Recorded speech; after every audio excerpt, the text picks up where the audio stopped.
बिस्मिल्लाहिर्रहमानिर्रहीम। Chapter 16 man and use environment. आज जो हमारा टॉपिक है वो है वाटर पोल्यूशन। वाटर पोल्यूशन में क्या होता है? It is the change in the composition of water by the addition of harmful substances. Naturally अगर वाटर प्रेजेंट है तो उसकी कंपोजिशन जब चेंज हो जाएगी, कैसे चेंज हो जाएगी?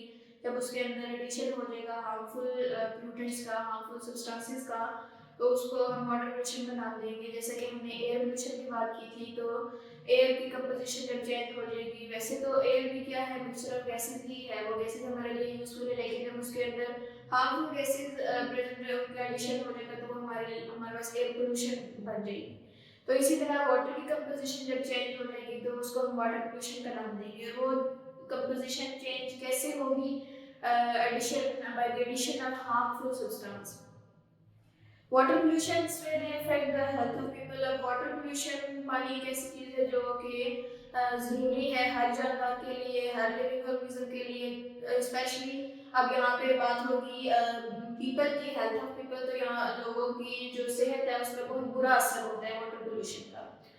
Sewage is one of the major pollutants of water. Sewage सबसे बड़ी वजह जो है पानी की आलूदगी की, वाटर पोल्यूशन की, वो क्या है? सीवेज है। सीवेज वेस्ट वाटर होता है हमारे घरों का या फैक्ट्रीज का। It contain organic matter and excreta of human and other animals. अब इसमें होता क्या है? इस सीवेज में ऑर्गेनिक मैटर होता है, उसके बाद वेस्ट मटेरियल होता है ह्यूमंस का और एनिमल्स का। Organic matter encourage the growth of microorganism which spread diseases. अब ऑर्गेनिक मैटर का क्या, उसमें क्या करना है कि माइक्रो ऑर्गेनिज्म की ग्रोथ वहाँ पे स्टार्ट हो जाएगी ऑर्गेनिक मैटर में। और जब माइक्रो ऑर्गेनिज्म की ग्रोथ हो जाएगी तो वो क्या करेंगे? डिजीजेस कॉज कर देंगे। The waste of industries. अब इंडस्ट्रीज के का जो वेस्ट है उसमें क्या क्या चीजें प्रेजेंट होती हैं? एसिड्स होते हैं, alkalis, dyes and other chemicals. Industries का वेस्ट है तो यहाँ पे सारे केमिकल्स ही इस वेस्ट में होंगे। Are disposed in nearby water bodies. अब ये जो इंडस्ट्रीज का वेस्ट है, जब इसको पास ही अगर कोई नदी नाला है, कुछ भी है, वहाँ पे जो वाटर बॉडीज है उनके अंदर इसको डिस्पोज कर दिया जाता है। These waste change the pH of water and are harmful और even fatal to aquatic organism. अब ये वेस्ट, इंडस्ट्रीज का वेस्ट होता है, इस बात है इसमें एसिड वगैरह होते हैं, केमिकल्स होते हैं, तो वो जब वाटर के अंदर उनको ऐड किया जाए तो वो वाटर के पीएच को चेंज कर देते हैं, रिएक्शन कर जाते हैं।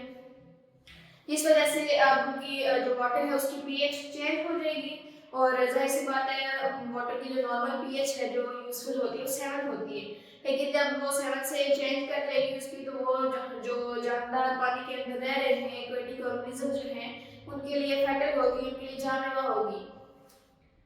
Certain industries releases a lot of hot water from their cooling plants। अब बहुत सारी इंडस्ट्रीज क्या करती हैं? बहुत गर्म पानी जो है रिलीज करती हैं।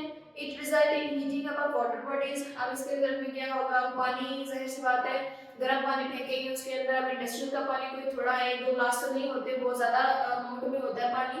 तो जब वो वाटर बॉडीज के अंदर कुछ भी, कोई दरिया है, कुछ भी उसके अंदर फेंकेंगे तो वो अपना असर दिखाएगा and kills the aquatic life. अब वो गर्म पानी जहाँ जहाँ तक जाएगा वहाँ पे जो भी एक्वेटिक लाइफ, एक्वेटिक ऑर्गेनिज्म, पानी के अंदर रहने वाले जितने भी जानदार होंगे उनको वो किल कर देगा। Fertilisers and pesticides enter into water bodies with the rain water. आगे होगा जो फर्टिलाइजर्स होंगे या फिर पेस्टिसाइड्स होंगे, वो पेस्टिसाइड तो जिस मकसद के लिए यूज की जाती है उसके अलावा अगर जो बच जाएंगे वो जमीन पे गिरी होंगी, तो जब बारिश होगी तो वो पेस्टिसाइड या वो फर्टिलाइजर्स क्या होंगे? जमीन के अंदर चले जाएंगे। Flow and ground water bye seepage. अब जब कोई भी सीपेज की वजह से सीप कर जाएंगे नीचे तक, ग्राउंड वाटर तक। ग्राउंड वाटर वो वाटर है जो हम पीने के लिए इस्तेमाल करते हैं। These chemicals remain in water for a long time and can enter food chain। अब ये जो केमिकल्स हैं ये पानी के अंदर बहुत लंबे अरसे तक रहेंगे। उसके साथ साथ क्या होगा कि ये फूड चेन में सर्वाइव करना शुरू कर देंगे। जैसा कि फूड चेन, अब वो पानी अगर हम पीते हैं तो हमारे अंदर चला जाएगा, या प्लांट्स अगर उसको किसी की रूट्स अगर बहुत ज़्यादा हैं, बहुत ज़्यादा डीप जा रही है, तो वो प्लांट्स उसको एब्जॉर्ब करेंगे, वो प्लांट्स के अंदर चला जाएगा। फिर इसी तरह आगे हर्बीवोर्स, कार्निवोर्स और कंज्यूमर, प्राइमरी कंज्यूमर, इसी तरह आगे फूड चेन में वो फिर केमिकल सर्वाइव करते जाएंगे। They cause a number of diseases in animals. इस तरह क्या होगा, एनिमल्स के अंदर भी बहुत सारी बीमारियां लगेंगी। Oil tankers and offshore petroleum refineries cause oil leakage into water. जो साहिल के करीब जो रिफाइनरीज होंगी या ऑयल टैंकर्स जो हैं, अगर वो लीक हो जाते हैं तो वो ऑयल क्या होगा, पानी के अंदर वो भी चला जाएगा। Oil floats on water surface. अब ऑयल जो है पानी के ऊपर, आपको पता है कि उसके साथ मिक्स नहीं होता, उसके ऊपर वो फ्लोट करना स्टार्ट कर देगा। And prevent atmospheric oxygen from mixing in water. अब वो क्या करेगा, उसके ऊपर पानी के ऊपर ऑयल की लेयर बनी हुई है, तो वहां पे क्या होगा कि एटमॉस्फेरिक ऑक्सीजन जो है वो पानी के अंदर, वाटर के अंदर मिक्स नहीं हो सकेगी फिर। So aquatic animals begin to die due to oxygen shortage. इस वजह से क्या होगा कि जितने भी वहां पे उस जगह पे जहाँ पे ऊपर ऑयल की लेयर बनी हुई है, उसके नीचे जितने भी एक्वेटिक एनिमल्स हैं, ऑर्गेनिजम्स हैं, जितने पाए जाते हैं, वो उनकी डेथ हो जाएगी। क्यों? क्योंकि उनको ऑक्सीजन नहीं पहुंच पाएगी, वहां पे जो पानी होगा उसमें ऑक्सीजन नहीं होगी। नहीं, क्यों नहीं होगी? क्योंकि उसके ऊपर ऑयल की लेयर बनी हुई है जो ऑक्सीजन, एटमॉस्फेरिक ऑक्सीजन को वाटर के अंदर मिक्स नहीं होने दे रही। Some heavy metals, for example, lead, mercury, arsenic, and cadmium also make the water polluted. अब ये कुछ metals हैं, heavy metals हैं जो कि water को pollute कर देते हैं। Such metals can be present in the water released from industries, released from industrial and urban areas. अब ये शहरों से या फिर इंडस्ट्री से ये heavy metals क्या होते हैं, रिलीज होते हैं, और ये पानी में अगर होंगे तो ये पानी में जो जितने भी जानदार होंगे अगर वो इनको यूज कर लेते हैं तो उनके लिए भी ये हार्मफुल होंगे। If water with such heavy metal is given to plants, अगर ये पानी जिसके अंदर ये मेटल्स, हैवी मेटल्स प्रेजेंट होंगे, अगर ये पौधों को दिया जाता है, the metal enter the vegetables that grow on these plants. अब क्या होगा कि वो मेटल्स उन वेजिटेबल्स के, उन सब्जियों के साथ लगकर उनके अंदर चले जाएंगे। वैसी बात है, जब हम प्लांट को देंगे वो पानी में, वो प्लांट के अंदर जाएगा, प्लांट के अंदर से वो मेटल्स कहाँ पे ट्रांसफर हो जाएंगे, जो साथ उसके सब्जियां लगेंगी वो उसके अंदर एंटर हो जाएंगे। Such contaminated vegetables are harmful for human health. अब ये जो वेजिटेबल्स होंगी, जो सब्जियां होंगी, जाहिर सी बात है इंसान जब उन सब्जियों को खाएंगे तो उनके लिए नुकसानदेह होंगी। Heavy metals reduce growth and development. अब उनका नुकसान क्या होगा कि वो ग्रोथ को रोक देंगे, डेवलपमेंट और ग्रोथ नहीं होगी, and cause cancer and nervous system damage. और उसके रिजल्ट में जो डिजीज लगेगी वो क्या होगी, कैंसर हो जाएगा और नर्वस सिस्टम डैमेज हो जाएगा, नर्वस सिस्टम डिसऑर्डर्स हो जाएंगे। Mercury and lead can cause joint diseases. अब मर्करी और लेड स्पेसिफिकली ये दोनों कौन से डिजीज कॉज करते हैं, जॉइंट की डिजीज कॉज करते हैं, जैसे कि rheumatoid arthritis and diseases of kidneys, circulatory system and nervous system. यानी कि हमारी बॉडी के अंदर में जो सिस्टम है, सर्कुलेटरी सिस्टम, नर्वस सिस्टम, उसके साथ में किडनीज, ये सारे मेन वर्किंग ऑर्गन्स हैं हमारे, तो ये इन्हीं को जाके डायरेक्टली इफेक्ट करेंगे। उसके बाद है कि वाटर पोल्यूशन के क्या इफेक्ट्स होंगे। The following are the major effects of water pollution. सबसे फर्स्ट पे आपके पास आते हैं यूट्रोफिकेशन। अब यूट्रोफिकेशन क्या होता है, enrich of water with inorganic nutrients, nitrates and phosphates is called eutrophication. अब यूट्रोफिकेशन यानी कि वाटर बॉडी के अंदर मिनरल्स या न्यूट्रिएंट्स बहुत ज्यादा हो जाए, जितने चाहिए होंगे वहां पे उससे बहुत ज्यादा अमाउंट में, यानी कि पानी के अंदर बहुत ज्यादा अमाउंट में न्यूट्रिएंट्स प्रेजेंट है, तो इसको हम यूट्रोफिकेशन का नाम देंगे। The sewage and fertilizer contain large amount of inorganic material. अब जो सीवेज होगा या जो फर्टिलाइजर होंगे उनमें हमारे पास न्यूट्रिएंट्स होंगे वो बहुत ज्यादा अमाउंट में प्रेजेंट होंगे। तो जब वो हम किसी पानी के अंदर उसको रिलीज किया जाएगा उस सीवेज को, when sewage and fertilizer reach the water body, the nutrient present in them promote algal blooms. अब वहाँ पे जो एल्गी प्रेजेंट होगी वाटर के अंदर, वो क्या करेगी, उस न्यूट्रिएंट्स को यूज करेगी और वो एक्सेसिव ग्रोथ होगी उसकी। जितनी एल्गी की इतनी बड़ी तो नहीं होती एल्गी पानी के अंदर, लेकिन जब वो वेस्ट सीवेज वहां तक रीच कर जाएगा इंडस्ट्रीज का, उसके अंदर न्यूट्रिएंट्स प्रेजेंट होंगे, वो एल्गी यूज करेगा और उसकी ग्रोथ क्या हो जाएगी, बहुत ज्यादा हो जाएगी। एल्गी की ग्रोथ जब ज्यादा हो जाती है तो हम उसको एल्गल ब्लूम का नाम दे देते हैं। Rich algal growth leads to increase in the number of the decomposer.